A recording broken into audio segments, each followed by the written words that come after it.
Bismillahirrahmanirrahim. Assalamualaikum warahmatullahi wabarakatuh.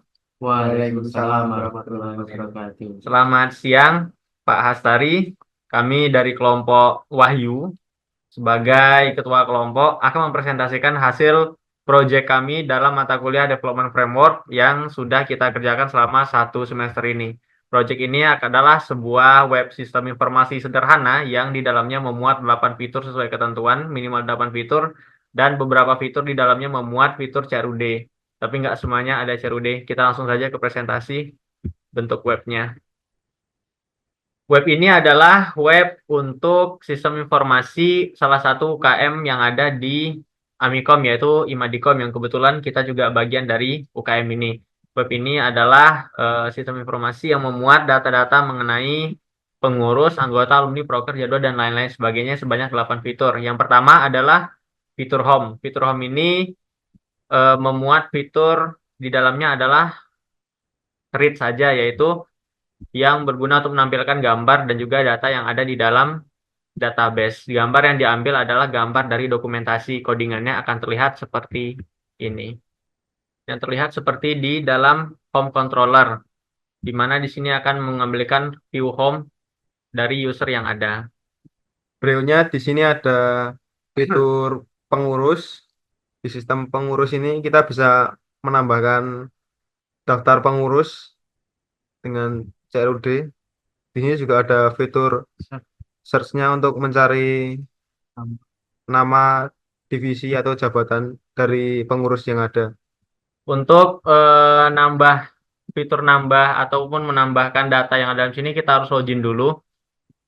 Kita coba login dulu dengan user yang sudah tersedia. Jika sudah login, nanti akan ada indikator kalau seandainya kita sudah login, yaitu ucapan selamat datang dan nama admin.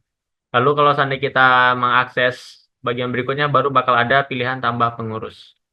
Dan ditambah pengurus ini kita bisa mengisi nama, misalnya Almasi, divisinya kita bisa memilih macam-macam divisi. Kita pilih divisi KWU aja.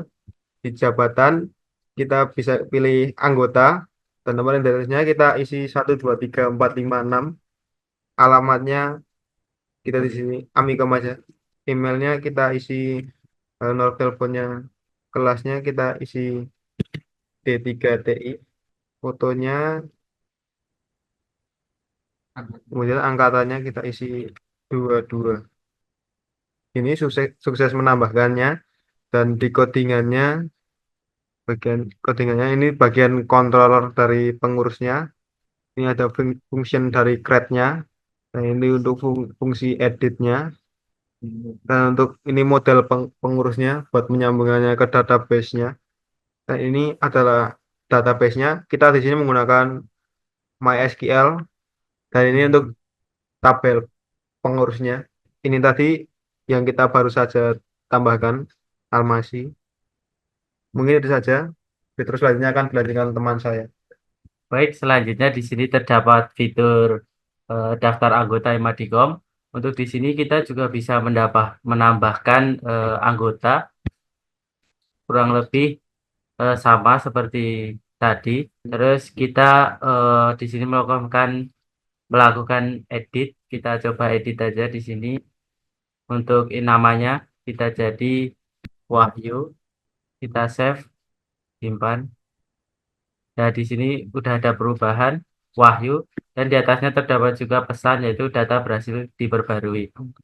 Nah, di sini juga terdapat detail anggota yaitu ada nama, NIM, kelas, alamat, email, telepon, dan angkatan. Ini sesuai dengan yang sudah diinputkan sebelumnya. Selanjutnya untuk codingannya di sini kita menggunakan sama kurang lebih sama ada application grid, kemudian edit seperti yang sudah dijelaskan tadi, isinya sama seperti nama, NIM, alamat, email, dan lain-lain. Kemudian ada show. Untuk public function show ini tadi memperlihatkan detail dari semua anggota tadi. Kurang lebih seperti itu, tapi database-nya untuk database-nya di bagian anggota. Nah, kami juga bisa ini tadi sesuai dengan perubahan yang kami edit, yaitu namanya Wahyu.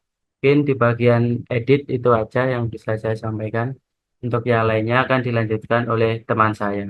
Oke, selanjutnya di sini juga ada bagian alumni. Seperti yang sama sebelumnya, bagian pengurusan anggota di sini juga fiturnya sama. Jadi di sini kita contohkan untuk delete dari alumninya. Misalkan kita klik hapus, langsung ada notif untuk konfirmasi apakah yakin. Jika yakin langsung saja di oke. Nah, di sini sudah hilang berarti sudah berhasil dihapus ya. Di sini juga ada notifikasi berhasil dihapusnya. Untuk lebih lengkapnya coba kita cek database-nya apakah beneran hilang. Nah, di sini sudah kosong bersih berarti datanya sudah hilang. Codingannya ada di bagian kelebihannya seperti ini untuk codingan directnya. Itu adalah fitur-fitur CRUD yang ada di pengurus anggota sama alumni. Kurang lebih ketiga-tiganya memiliki fitur yang sama. Jadi biar untuk menghemat waktu kita cuma nunjukin salah satu aja yang ada yang edit, ada yang hapus, ada yang nambahin. Berikutnya kita masuk ke fitur berikutnya. Di sini ada fitur proker atau program kerja. Nah, dari fitur proker ini nanti bakal ada kaitannya dengan jadwal dan dokumentasi. Kita coba tambahin salah satu proker dulu ya. Kita anggap ini proker dari multimedia, nama prokernya foto pengurus. Deskripsinya lorem ipsum. Kita tambahin. Kita tambahin. Ini kita simpan. Fitur tambah tadi memungkinkan dalam satu kali pembuatan kita bisa membuat 2 proker. Nah, berikutnya kalau seandainya kita sudah menambahkan proker ini, kita juga bisa mengedit sama menghapusnya, tapi kita lanjut dulu ke bagian jadwal. Nah, dari proker yang udah kita buat, itu ketika kita membuat sebuah jadwal, itu bakal tersedia proker-proker yang udah kita masukkan tadinya. Ada foto pengurus dan proker ketiga yang kita masukin. Kita contohin salah satunya foto pengurus. Foto pengurus ini kita bisa edit mulai dari tanggal kapan, jamnya berapa, sampai juga tanggal berapa, jam berapa. Sama seperti yang tanggal mulai. Dan kita berikan keterangan tempatnya, contohnya di Amikom saja. Kalau seandainya sudah, nanti dia bakal tampil datanya seperti yang ada di depan ini. Nanti akan ada muncul status selesai dan juga belum selesai ketika kegiatan tersebut sudah selesai ataupun belum selesai. Di sini juga ada fitur edit dan hapus di bagian jadwal. Berikutnya adalah fitur dokumentasi. Yang bagian dokumentasi ini sama seperti fitur proker dan jadwal. Begitu kita ingin menambahkan sebuah dokumentasi, maka nanti di sini sudah tersedia proker yang sudah kita masukkan sebelumnya, yaitu foto pengurus. Kita kasih deskripsinya samain aja, lorem ipsum.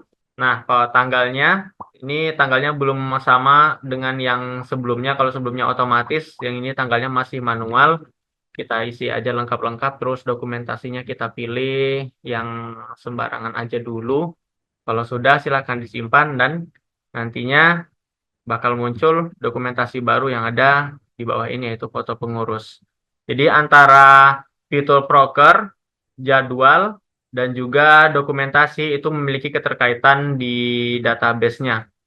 Nah, ini adalah tampilan begitu kita sebagai admin yang login. Kalau seandainya kita logout, nanti tampilannya akan lebih terlihat lebih sederhana lagi. Seperti di bagian dokumentasi. Nanti tampilannya akan terlihat seperti ini. Untuk controller yang digunakan dalam codingan ini yaitu bagian dokumentasinya seperti ini. Ada function untuk menambahkan dan juga ada function untuk menghapus, mengedit, dan menunjukkan atau show, fitur show. Kemudian di bagian jadwal juga sama dan juga prokernya juga sama. Functionnya kurang lebih memiliki fungsi yang sama, cuma dengan codingan yang menyesuaikan dengan kebutuhan masing-masing. Di model juga bakal bisa menampilkan kaitan antara data-data yang dimasukkan dengan database yang kita miliki. Kemudian di rute, dan mungkin kita belum jelasin rute-rute yang ada di dalam. Ini adalah semua rute yang kita gunakan mulai dari awal sampai selesainya proses kita di dalam website. Nah, untuk database-nya, kita ada di sini, seperti program kerja yang sudah kita masukkan, itu juga udah tercatat di sini. Kemudian ada jadwal kegiatan, juga udah ada di dalam, dan juga dokumentasi, juga tertera di sini. Dan untuk bentuk dari database-nya adalah seperti ini, tampilan IRD-nya. Tapi yang memiliki keterkaitan itu adalah antara pengurus jabatan dengan program kerjanya. Jadi begitu kita memasukkan data pengurus, nanti akan ada data terkait antara jabatan dan juga program kerja. Kurang lebih seperti itu adalah web yang kami buat.